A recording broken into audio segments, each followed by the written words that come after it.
Over the course of this week, the Russians launched 2,360 attack drones, 1,320 guided aerial bombs, and nearly 60 missiles of various types at Ukraine. These figures were provided by President Volodymyr Zelensky. According to him, the easing of sanctions against Russia fuels the illusion among the Russian leadership that the war can be continued. Currently, there are more than 100 tankers from Moscow's Shadow Fleet at sea. On board, there is oil worth $10 billion, which is directly converted into new strikes against Ukraine. That is why it is important to stop Russian vessels and prevent raw materials from being delivered to ports. And Ukrainian sanctions are specifically aimed at reducing Russian oil exports. For the first time, the forces of unmanned systems shot down a Shahed drone interceptor from a surface platform. The video of the combat operation was published by the commander of the SBS, Robert Brody, with the call sign Madhyar. He reported that the first landings were carried out by the Division of Unmanned Surface Complexes as part of the 412th SBS Nemesis Brigade. Since the beginning of April, drone pilots have destroyed almost 4,500 enemy aerial targets, including 671 Shahed drones.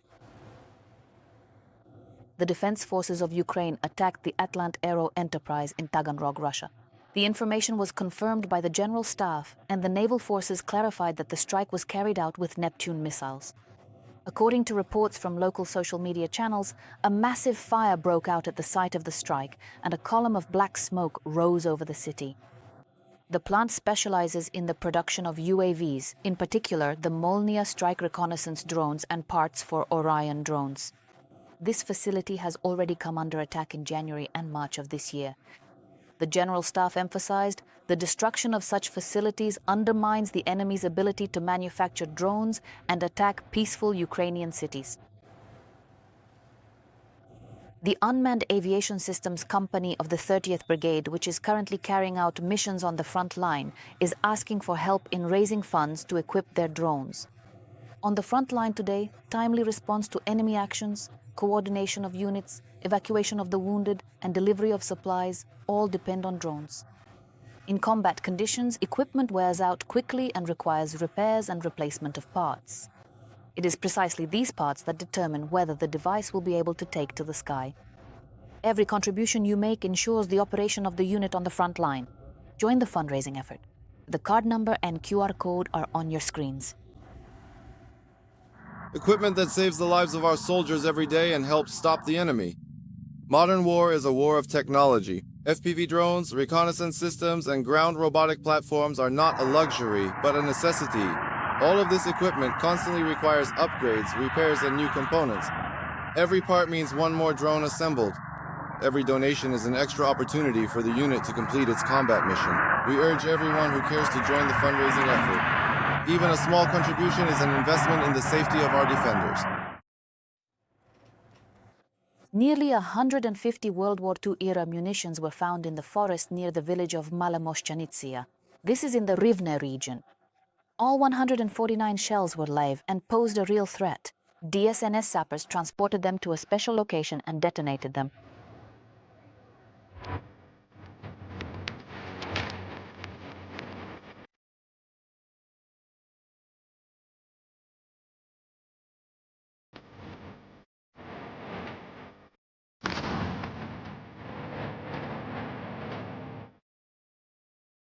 This week, the Strait of Hormuz is operating by its own rules.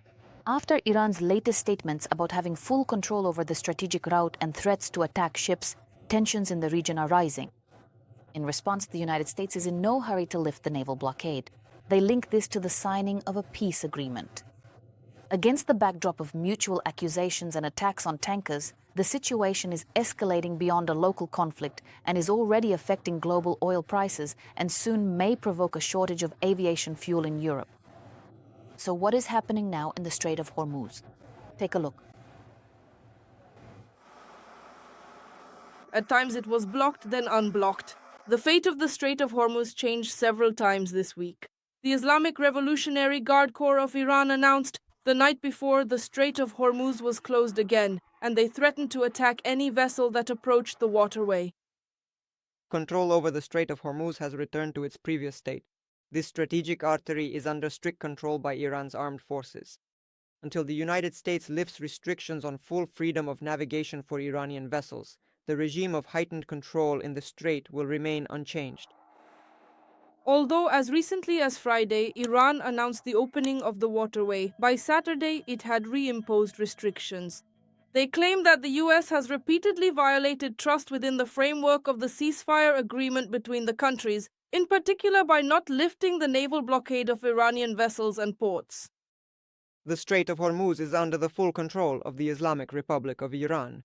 Tehran reserves the right to use this strategic lever at any moment, depending on how circumstances develop. The United States must realize this region is not a place for intimidation or displays of arrogance. At that time, American President Donald Trump explained Washington would continue the naval blockade until a final peace was reached. The blockade will end only after the agreement is signed. As soon as the document is signed, the restrictions will be lifted. After the statement, new problems began in the Strait of Hormuz, and already the morning before, news started coming in. Tehran had attacked several commercial vessels. Iran also officially denied Donald Trump's statements that Tehran was ready to hand over nuclear materials to the United States, and the local foreign ministry accused the White House of manipulation. Uranium enriched by Iran is not subject to export. The transfer of fuel to the United States has never been considered as a possible option. This issue has never even been raised on the agenda.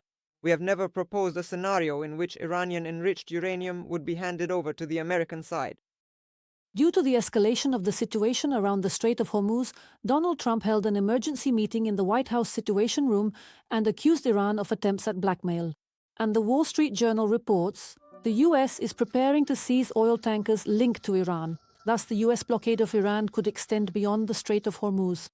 Journalists say that the Trump administration wants to use economic pressure to force Tehran to reopen the Strait of Hormuz and make concessions regarding its nuclear program. According to American officials, in the coming days, the US military is preparing to search oil tankers linked to Iran and to seize commercial vessels in international waters, thereby expanding the scope of their naval operations beyond the Middle East.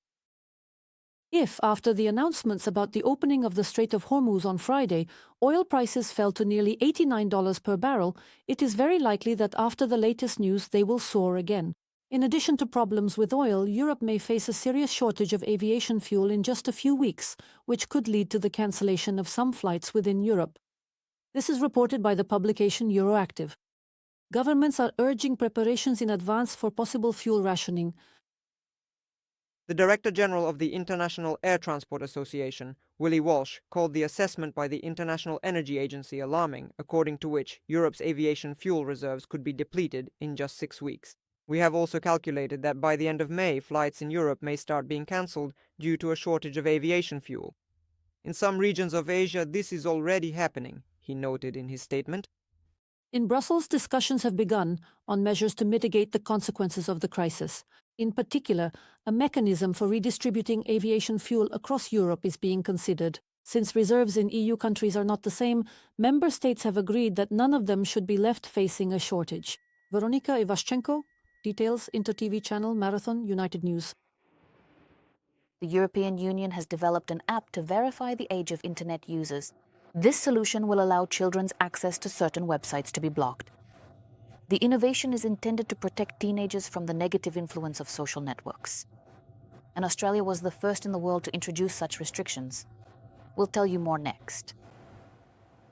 The President of the European Commission, Ursula von der Leyen, announced the new technical solution to protect minors this Wednesday. The new app will soon become available in all member countries, as soon as it is adapted to the requirements of each country's national legislation. This program gives parents, teachers, and guardians a powerful tool to protect children, because we have zero tolerance for companies that do not respect our children's rights. The new app appeared at the same time as the tightening of regulations on digital platforms. Children's rights in the European Union are more important than commercial interests. In the new application, users will be able to anonymously upload their passport or ID card, and social networks or other platforms will not have access to personal data, but will only verify the fact of reaching a certain age. Ursula von der Leyen spoke about the importance of protecting children from online threats back in September during her keynote address. It all started with a jury decision in California. There, Meta and YouTube were found responsible for harm caused to a young woman by algorithms that create addiction. And a jury in New Mexico concluded that Meta should be held legally accountable for facilitating sexual abuse of children. The primary issue is the design of platforms that provoke addiction. Numerous studies confirm that it can have a lasting negative impact on a child's development. No less concerning is the content that children encounter online. This issue requires immediate resolution, since it involves not only blatantly illegal materials, but also other types of content that can harm a child's psyche. According to research, social networks can often cause depression among teenagers and intensify feelings of loneliness. In addition, they negatively affect concentration and academic performance. Last December, Australia became the first country in the world to ban the use of social networks for teenagers under 16. All responsibility was placed on the platforms. They are required to delete the accounts of minors. For example, Meta reported that in just the first few days after the law came into effect, it blocked over 500,000 pages. This is an example for the world. In this way, Australia is showing that there are limits to everything, and the world, including tech giants, is watching and taking it as a model. EU leaders are already preparing similar restrictions. In Germany, they plan to completely ban users under 14 from accessing social networks, and teenagers under 16 will only have access to adapted content. In Greece, Poland, and the Czech Republic, the age restriction is planned to be set at 15 years old. Meanwhile, the President of France is urging school children to disconnect from the internet and read more. On social networks, the chaos of messages or short videos gives me a sense of loneliness and shuts me off from others. On the other hand, nothing builds strong connections like conversation and eye contact. So we need to slow down and help you become adults, citizens who know the language that shaped our nation, who know how to listen and truly hear one another. The new age verification app will meet the highest data protection standards, von der Leyen emphasized.